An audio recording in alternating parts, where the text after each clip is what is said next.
नमस्कार, मैं अमित गोदियाल और आप देख रहे हैं उत्तराखंड का नंबर 1 डिजिटल चैनल पहाड़ टीवी। तो आज पहाड़ टीवी एक बार फिर पहुंचा हुआ है दून विश्वविद्यालय और आज एक बड़ा खुलासा फिर से करने वाले हैं, क्योंकि एक तरफ जहां UKSSC का RMS जो कंपनी थी उसमें आपने देखा कि किस तरीके से जो मालिक है वो गिरफ्तार होता है, उसके बाद ये पता लगता है कि उस कंपनी के द्वारा किस तरीके से पेपर बेचा जाता है कई करोड़ों रुपए में, और उसका कनेक्शन दून यूनिवर्सिटी से क्या है वो भी एक बड़ा खुलासा करने जा रहे हैं। तो दून विश्वविद्यालय के इस समय आप बाहर खड़े हुए हैं, किस तरीके की भर्ती घोटाले की हमने पूर्व में भी बात की थी और आज भी बड़ा खुलासा करने वाले हैं कि RMS कंपनी का क्या लिंक दून यूनिवर्सिटी से है, किस तरीके से भर्ती प्रक्रिया दून विश्वविद्यालय में इस समय चल रही है, क्या पूरा प्रकरण है, उसको लेकर सीधे लाइव दून यूनिवर्सिटी के बाहर हैं और कुछ तथ्य को लेकर UKD के शिव प्रसाद सेमवाल साहब यहाँ पर हमारे साथ मौजूद हैं, जो बताएंगे कि आखिर क्या चीजें हैं, कैसे भर्ती प्रक्रिया में यहाँ पर भी खुलेआम भ्रष्टाचार नजर आ रहा है, किस तरीके से RMS कंपनी को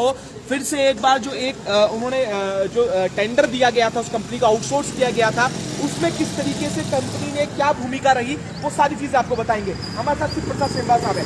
सेमवाल साहब, तो बहुत स्वागत है आपका पहाड़ टीवी में। और दून विश्वविद्यालय लगातार आरोप लग रहे हैं भ्रष्टाचार का अड्डा बन चुका है भर्तियों के लेकर। वैसे तो विधानसभा हो, बैकडोर एंट्री की बात हो, UKSSC हो, UKPSC हो, सबके ऊपर आरोप लग रहे हैं। अब दून विश्वविद्यालय के ऊपर भी लगातार आरोप लग रहे हैं, क्या कहेंगे इस पर? ये बड़ा दुर्भाग्यपूर्ण है कि जिस यूनिवर्सिटी की स्थापना JNU के से एक्सीलेंस के हिसाब से की गई थी और ये बताया गया था कि JNU जैसी टक्कर का एक यूनिवर्सिटी होगा, आज ये यूनिवर्सिटी भ्रष्टाचार का अड्डा बन गया है, फर्जी भर्तियों का अड्डा बन गया है। इसके जो कुलपति और कुल सचिव जैसे पदों पे भी अयोग्य लोगों की भर्तियां हो रही हैं। इनकी अपनी भर्तियां विवादों में रहती हैं, कुलपति जैसे कुल सचिव जैसे पदों की हाई कोर्ट में जा करके जो है उनको बर्खास्त होना पड़ता है। तमाम खरीद फरोख्त में तमाम भ्रष्टाचार के आरोप लगते रहे हैं और उस पर कार्रवाई भी समय समय पे होती है। मीडिया में भी ये सब चीज़ें उठाते हैं, हम लोग भी उठाते हैं। और अब ये लगा लीजिए कि ये जो RMS टेक्नो सॉल्यूशन कंपनी है लखनऊ की, उस कंपनी के द्वारा भी यहाँ पर जो है भर्तियाँ करती हैं। तो जाहिर सी बात है कि वो विवादित कंपनी है और उस पर कार्रवाई एक सवाल है, मैं समझ आपको रोकूंगा, क्योंकि मैंने यहाँ पर सीधे फोन किया था, बात की थी इनसे, जब इनसे पूछा गया तो उन्होंने कहा RMS का कोई रोल यहाँ पर नहीं है। उन्हें ज़रूर एक प्रोसेस दिया गया था जिसमें वो जो एप्लीकेशन आएंगी उसको लेकर और ये सारे फॉर्म्स को लेकर की बात कर रहे थे। भर्ती प्रक्रिया यूनिवर्सिटी ने खुद कराई, ये हमें कह के ये बताया गया था। क्या ये सूचना सही है? कितनी सत्यता है, कितनी इसमें?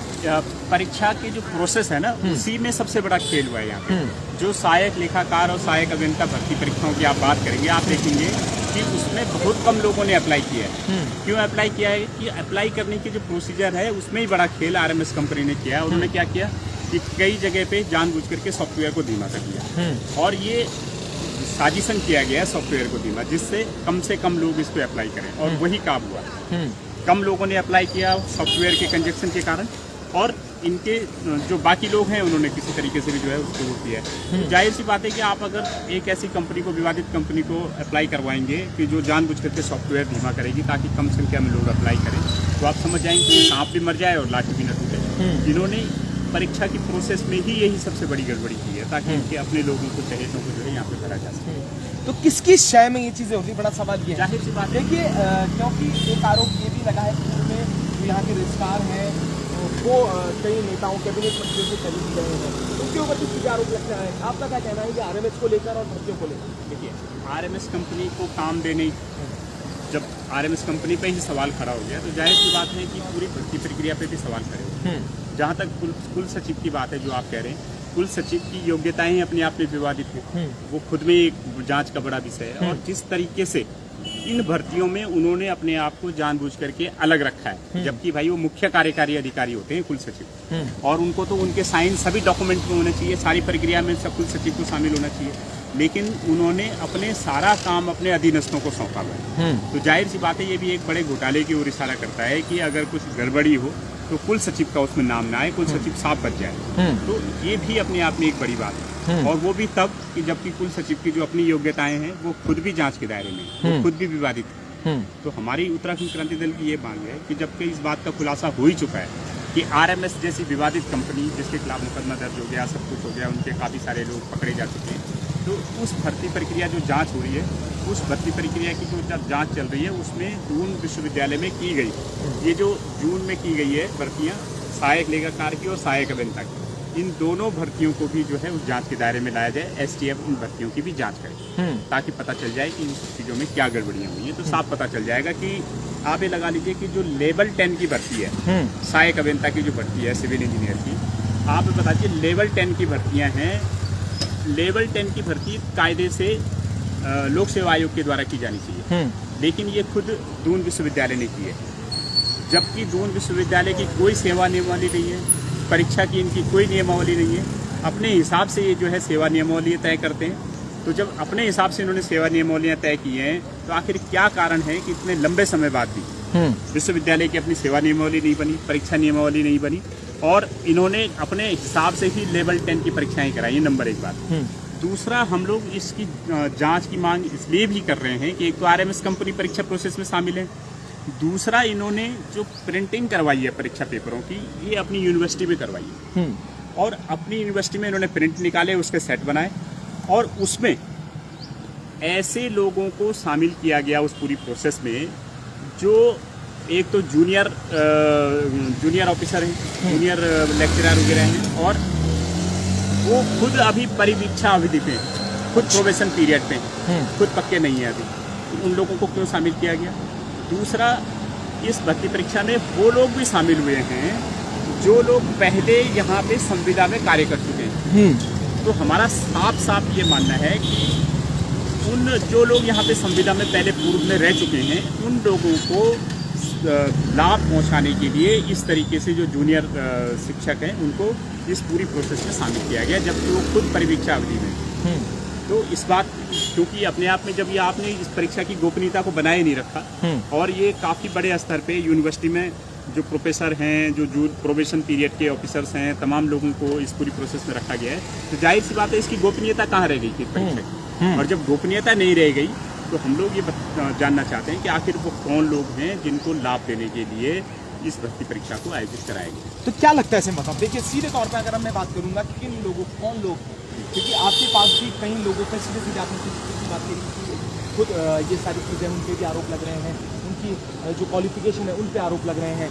कौन वो लोग हैं, क्या क्या और लोग बातें हैं? क्योंकि यूनिवर्सिटी में तमाम ऐसी जो आरोप सीधे तौर पर लगाए जा रहे हैं, उस पर क्या कह रहे हैं आप? कौन वो लोग हो सकते हैं? क्योंकि बिना सफ़ेद पोशों जहाँ जहाँ भर्तियाँ हो रही हैं, उसमें कहीं ना कहीं सफ़ेद पोशों के नाम डूबते जा रहे हैं। क्या कहेंगे? देखिए, सहायक लेखाकार और सहायक अभियंता की दो पोस्टें हैं, और आप ये लगा लो कि जब भी इस तरीके की कोई भी परीक्षाएं होती हैं, उसमें क्या होता है कि 50%, 70% जो अंक हैं वो विषय से संबंधित रखे जाते हैं, और 30% जो अंक है वो रीजनिंग और अन्य रखे जाते हैं। इन्होंने क्या किया कि इसको 50-50 कर दिया, और दूसरी ओर जो बाकी 50% के क्वेश्चंस प्रश्न हैं, उसमें इन्होंने जो सहायक लेखाकार की परीक्षा है वो मतलब एक तरीके से उन्होंने सेम प्रश्न पत्र कॉपी कर दिया। एक और जो सहायक लेखाकार का पद है वो लेवल 5 का पद है, और जो ये पद है आपका सहायक अभियंता का वो है लेवल 10 का पद। तो इन्होंने 50% अंक जो है, क्यों आखिर सेम पेपर क्यों रखा? आखिर क्या कारण है इनको सेम पेपर कॉपी पेस्ट करना पड़ा? क्या इनके पास क्वेश्चन बनाने वालों की कमी थी, प्रश्न पत्र बनाने वालों की कमी थी, किस चीज़ की कमी थी? और जब आपकी बस की नहीं है और आपको इसी तरीके से कॉपी पेस्ट करवाना है और परीक्षा की गोपनीयता आप बनाए नहीं रख सकते, तो फिर आप अपनी यूनिवर्सिटी में क्या कर रहे हो? इसका मतलब सीधी सी बात है कि आप अपने लोगों को चाहते हो यहाँ पे भरना चाहते हो, और जो आपकी पूरी परीक्षा प्रक्रिया है, जो ये पूरी जो प्रोसेस है, ये कहीं ना कहीं फिक्स है। ये कुछ ना कुछ जो पॉलिटिकल दबाव में आप लोग काम कर रहे हैं, और पॉलिटिकल दबाव में नहीं होता तो ना तो बजट की कमी है, ना पैसे की, किसी चीज़ की कमी नहीं है। तो ये प्रॉपर व्यवस्था कर सकते थे ताकि पेपर लीक नहीं होते। दूसरा, लोक सेवा आयोग की जो शैक्षणिक योग्यताएं हैं इन पदों के लिए वो बिल्कुल डिफरेंट है सहायक अभियंता की, और इन्होंने यूनिवर्सिटी में उसकी योग्यता बिल्कुल डिफरेंट रखी है।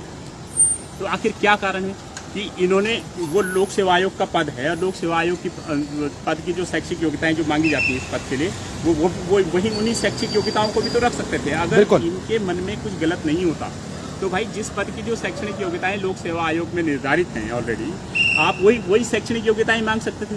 लेकिन आपने डिफरेंट शैक्षणिक योग्यताएं मांगी अपने मर्जी से, तो इसका मतलब आप किसी व्यक्ति विशेष को लाभ देना चाहते हो जो उस क्राइटेरिया में नहीं आता। अगर ये पद लोक सेवा आयोग में जाते और वो उसके अनुसार शैक्षणिक योग्यताएं मांगी जाती तो शायद वो व्यक्ति उस लाभ के उस योग्यता के अंतर्गत नहीं आता। इसीलिए हम कह रहे हैं कि इसकी जांच भी जो है एसटीएफ द्वारा की जानी चाहिए, ताकि दूध का दूध और पानी का पानी हो सके। हाँ, और इसमें मैं आपको बता दूं कि दून यूनिवर्सिटी को लेकर जो सुराज सेवा दल के जो प्रदेश अध्यक्ष रमेश जोशी, उन्होंने भी डीजीपी को एक पूरा ये जांच की एक वो दिया है और पूरा एक सबूतों के साथ, एविडेंस के साथ ये बात कही है। उस पर क्या होगा ये भी देखने वाली। पर सब एक सवाल जरूर है, ये प्रेम कैसा है आरएमएस को लेकर? मैंने देखा कि जहाँ जहाँ प्रक्रिया हो रही है आरएमएस एजेंसी को इन्होंने वो दे दिया है, आउटसोर्स कर लिया है। ये कैसा प्रेम है? आखिर ये प्रेम क्या जिला पंचायत सदस्य हाकम सिलावत ने इससे करवाया है, या इसके पीछे भी एक बड़ा खेल है? जैसे आपने अगर हम देखेंगे कि हाकम का हाकिम की आप लगातार बात करते हैं, इस पर क्या कहना है आपका? जब आरएमएस द्वारा कराई गई सभी परीक्षाओं की जांच हो रही है, तो आखिर क्या कारण है कि दून यूनिवर्सिटी में जो परीक्षाएं हुई हैं, चाहे वो प्रोसेस ही उसके द्वारा किया गया हो, तो भी उन परीक्षाओं को भी जो है जांच के दायरे में लाया जाना चाहिए, क्योंकि इसमें आरएमएस कंपनी इन्वॉल्व है। ये एक बड़ा कारण है। प्राथमिक कारण प्रथम दृष्टया यही है कि भाई आरएमएस की अगर यहाँ भी एंट्री है, इन परीक्षाओं की भी जाँच की जानी चाहिए। और दूसरा, अगर तय निर्धारित जो विभिन्न लोक सेवा आयोग के परिधि के अंतर्गत के पद हैं, अगर उसमें शैक्षणिक योग्यताएं लोक सेवा आयोग के अंतर्गत नहीं रखी गई हैं और उसको शिथिलीकरण किया गया है, तो इन लोगों को लाभ देने के लिए शिथिलीकरण किया गया है। ये भी एक जांच का विषय है और ये जांच के बाद ही साफ हो पाए। इसीलिए हम लोग मांग कर रहे हैं कि इसकी जांच एसटीएफ से कराई जाए, इसको भी एसटीएफ के दायरे में लाया जाए। पर अभी तो जैसे कहा जा रहा है कि कुछ भर्तियों को लेकर हम मात्र अलग अलग, जैसे आपने कहा कि यहाँ पर भी आरएमएस कहीं ना कहीं इन्वॉल्वमेंट इसकी नजर आती है, तो क्या इसे भी लाना चाहिए? तो इसके अलावा भी क्या चीज़ें हैं सिंबा साहब, जिससे जो इस यूनिवर्सिटी से जो विवादित कहीं ना कहीं भर्तियों को बनाती है और जो कहीं ना कहीं ये बताती है कि किस तरीके से लगातार अपने चहीतों को लगाने की भाई भतीजावाद और ये तमाम चीज़ें जो हो रही हैं। और हमने ये भी सुना है कि मंत्रियों के यहाँ पर काफ़ी जो चहीते हैं वो यहाँ पर नज़र आ रहे हैं, और अभी भी ये बात निकल कर आ रही है कि किसी संविदा कर्मचारी को यहाँ पर लगाने के लिए ये सारी कोशिशें मिली हैं। ये भी सूत्रों में बिल्कुल ऐसा है कि वर्ष 2010 में भी दून यूनिवर्सिटी ने भर्ती परीक्षाएँ करवाई थी, और जब इसमें गड़बड़ियों का मामला उजागर हुआ था और जब हम लोगों ने आवाज़ उठाई थी, जब इसमें व्यापक स्तर पर आपत्तियां लगने लगी, तो वर्ष 2010 में भी भर्ती प्रक्रिया को कैंसिल करना पड़ा। तो जब 2010 में भी भर्ती परीक्षाओं में गड़बड़ियां हुई थी और पेपर वो परीक्षा कैंसिल हुई थी, भर्ती प्रक्रिया कैंसिल हुई थी, तो इसका मतलब यह है कि दून यूनिवर्सिटी कोई सुरखाव के पर नहीं लगे हुए। और आज भी अगर सवाल उठ रहे हैं तो हम यही तो कह रहे हैं, जाँच की मांग ही तो कर रहे हैं, इसकी जाँच की जानी चाहिए। जाँच के बाद अगर सही है तो ठीक है, जाँच के बाद अगर मामला पाया जाता है गड़बड़ी है तो उसके अनुसार कार्रवाई होनी चाहिए। जब 2010 में ऑलरेडी हो चुकी है और अब इतने सारे एविडेंस हैं, अभी इन्होंने जो भर्ती परीक्षा का जो रिजल्ट है वो वेबसाइट पे जारी किया, लेकिन साइन नहीं किया, उस पर भी सिग्नेचर नहीं है किसी भी अधिकारी के। कुल सचिव ने अपने आप को इस पूरी प्रक्रिया से अलग रखा है, तो जाहिर सी बात है कि जो जिम्मेदार अधिकारी है, मुख्य कार्यकारी अधिकारी है इस पूरी प्रोसेस का, अगर वो अपने आप को जानबूझ करके अलग रखता है, रिजल्ट जो जारी हो रहा है आप उस पर सिग्नेचर नहीं कर रहे हो कि अगर बाय द वे कोई हाई कोर्ट या कानून का सहारा लेता है तो फिर वो क्या बोल के जाएगा कि साहब ये पत्र हमने कहाँ से लाया है, इसमें किसी के सिग्नेचर ही नहीं है। ये जो जानबूझ करके ये गड़बड़ियाँ की, आपने योग्यताओं में कोई क्राइटेरिया नहीं फिक्स किया, जो निर्धारित क्राइटेरिया है लोक सेवा आयोग का, और आपकी अभी तक कोई सेवा नियमावली नहीं है। जानबूझ करके भाई इतने साल हो गए हैं, 15-20 साल हो गए आपकी यूनिवर्सिटी बने हुए, और आपने अभी तक कोई नियमावली नहीं बनाई, तो इसका मतलब क्यों नहीं बनाई? नियमावली सिर्फ इसलिए नहीं बनाई जाती है कि ताकि आप अपने अनुसार जो गड़बड़ियाँ हैं वो जारी रखी जा सकें, और आप लास्ट टाइम पे ये कह सकें सवाल उठने पे कि साहब नियमावली नहीं है, इसलिए हमें जो उचित लगा वो करा। अरे अगर आपकी नियमावलियाँ नहीं है, यूपी की नियमावली के अनुसार करो, लोक सेवा आयोग की जो नियमावली इन पदों के लिए उसके अनुसार करो भाई। और भर्तियों में तो आप कहते हो कि साहब हमारी क्योंकि उत्तराखंड की नियमावली नहीं है इसलिए हम यूपी की नियमावली के अनुसार करेंगे, तो आप उसके अनुसार कर लो, यूजीसी की नियमावली के अनुसार कर लो।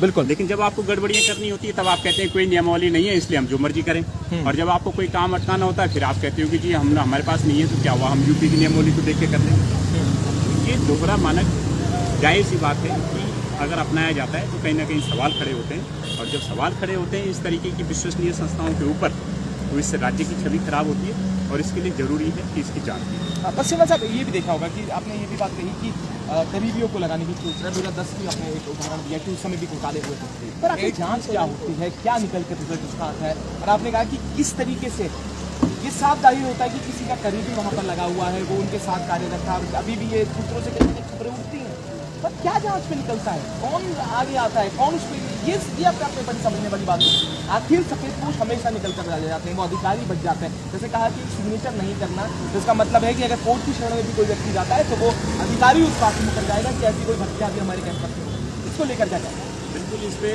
जिस तरीके से 2010 की भर्तियाँ कैंसिल हुई, इस बार भी इन भर्तियों पे जांच होनी चाहिए और अगर गड़बड़ियाँ हैं तो कैंसिल होनी चाहिए। और दूसरी बात है कि एक सिस्टम बनाया जाना चाहिए, सेवा नियमावली बनाई जानी चाहिए और इसमें तमाम जो स्टूडेंट हैं, जो प्रशासनिक अधिकारी हैं, आपके शासन प्रशासन में बैठे हुए अधिकारी हैं, जो उच्च शिक्षा मंत्री हैं और जो खुद यहाँ पे कुलपति हैं, इन सबको ये बात तय करनी चाहिए कि भैया ये जल्दी से जल्दी जो है विश्वविद्यालय की सेवा नियमावली बने और एक परीक्षा का ऐसा सिस्टम बने कि जिससे बाद में गड़बड़ियों की शिकायतें ना आएँ।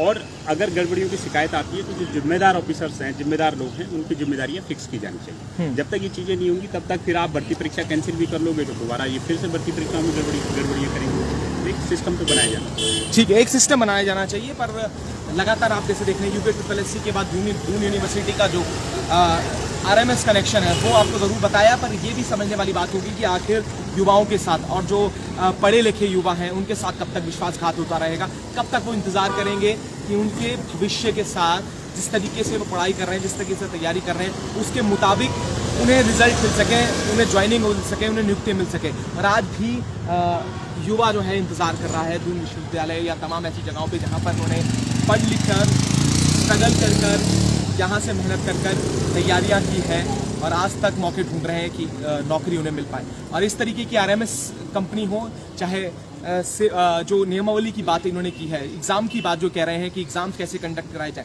तो उस पर भी बड़े सवाल कहीं ना कहीं खड़े हो रहे हैं। तो इस पर भी लगातार अपडेट आपको करते रहेंगे, तो ऐसे जुड़े रहिएगा और देखते रहिएगा पहाड़।